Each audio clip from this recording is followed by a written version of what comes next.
আত্মীয়রা তাবিজ বা জাদু করলে কি আলামত আপনার মধ্যে প্রকাশ পাবে জানলে আপনি অবাক হয়ে যাবেন। একজন ভাই এটা প্রশ্ন করেছেন। দেখেন, বর্তমান সমাজে এটা মারাত্মক প্রবলেম, এটা যে নিজের আত্মীয়রাই অনেক ক্ষেত্রে আমাদের উপর জাদু করে এবং নিজের আত্মীয়রা দুশ্মন বশত অনেকে তাবিজ করে। এই বিষয়গুলো কিন্তু অনেক বেশি ঘটছে। আমরা হয়তো ওইভাবে বিশ্বাস করতে চাই না, কিন্তু রাসূল সাল্লাল্লাহু আলাইহি ওয়াসাল্লামের উপর পর্যন্ত জাদু করা হয়েছিল। লাবিদ বিন আসসাম আল্লাহর হাবিব সাল্লাল্লাহু আলাইহি ওয়াসাল্লামের উপর জাদু করেছিলেন। আল্লাহর হাবিব সাল্লাল্লাহু আলাইহি ওয়াসাল্লাম অসুস্থ হয়ে অনেক সময় পড়ে থাকতেন এবং নামাজে রাসূল ইসলামের প্যাচ লেগে যেত। রাসূলের উপর জাদুর প্রভাবে এত মারাত্মক একটা বিষয়, এবং এটা খুবই মারাত্মক ইফেক্ট ফেলে একজন ব্যক্তির উপরে। ব্ল্যাক ম্যাজিক বলেন বা তাবিজ কবজ বলেন, খুব মারাত্মক। এই কোনো ব্যক্তির উপর যদি তার নিকটাত্মীয়রা বা তার কোনো তাকে দেখতে পারে না, হিংসার বশবর্তী হয়ে এমন কোনো ব্যক্তি যদি তাবিজ করে বা জাদু করে, কয়েকটি আলামত ন্যাচারালি তাদের মধ্যে প্রকাশ পায়, যেটা আলেমরা প্রেসক্রাইব করেছেন বা সাজেস্ট করেছেন। তার মধ্যে এক নাম্বার যে আলামতটা প্রকাশ পায় সেটা হচ্ছে ইবাদতে বিশাল একটা অনীহা তৈরি হবে ব্যক্তির ব্যাপারে। অর্থাৎ সে ইবাদত করবে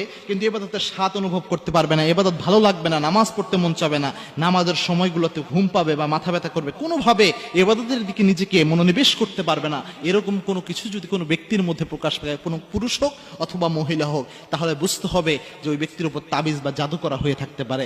দুই নাম্বার হচ্ছে, কোনো ব্যক্তি যদি এরকম হয় হঠাৎ করে চড়া মেজাজের হয়ে যাচ্ছে, অর্থাৎ ওই ব্যক্তি ন্যাচারালি এতটা উগ্র মেজাজের নয়, কিন্তু এমন কিছু হলো যে তার আচার আচরণ বিহেভিয়ার পুরাটাই চেঞ্জ হয়ে গিয়েছে, যেটা তার স্বাভাবিক বিহেভিয়ার নয়। এরকম কোনো কিছু যদি হয় তাহলে বুঝতে হবে ওই ব্যক্তির উপর হয়তো জাদু বা তাবিজ করা হয়েছে, যার প্রভাবে সেই ব্যক্তি এরকম করছে।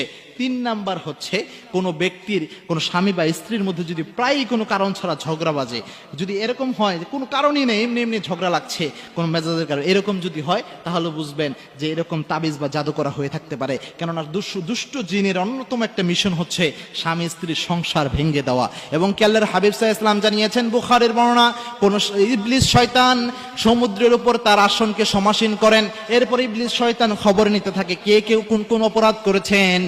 যে জিন এসে তাকে সংবাদ দেয় আমি খুন করিয়েছি, ওই জিনের উপর বেশি ইবলিস খুশি হতে পারে না। যে জিন এসে বলে আমি অমুককে মিথ্যা কথা বলিয়েছি, এক জিন এসে বলে আমি অমুককে জিনা করেছি, ব্যভিচার করেছি, সুদ খাচ্ছি, কোনোটাই ইবলিস এত বেশি খুশি হয় না। কিন্তু যে ইবলিস এসে বলতে পারে যে আজকে অমুক অমুক স্বামী এবং স্ত্রীর সম্পর্ককে আমি নষ্ট করে দিয়েছি, তখন ইবলিস শয়তান তাকে পুরস্কৃত করে।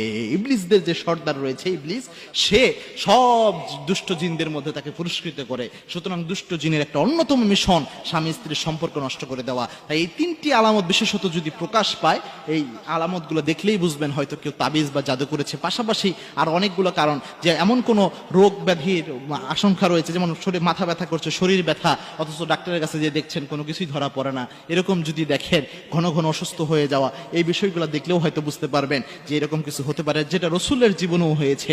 আল্লাহর হাবিব সাল্লাল্লাহু আলাইহি ওয়াসাল্লাম যে আমলের মাধ্যমে পরিত্রাণ নিয়েছেন, আয়াতুল কুরসি 3 কুলের আমল, এরপরে সূরা বাকারার শেষ 3 আয়াত, এরপরে হচ্ছে সূরা মুলকের তেলাওয়াত, এই জিনিসগুলো যদি আপনিও আমল করতে পারেন নিয়মিত, কোনো জাদু বা তাবিজ আপনার উপর কোনো প্রভাব বিস্তার করতে পারবে না। রাসূলের সুন্নাহ মেনে এই আমলগুলো করার তৌফিক আল্লাহ আমাদের সকলকে দান করুন। আল্লাহুম্মা আমিন।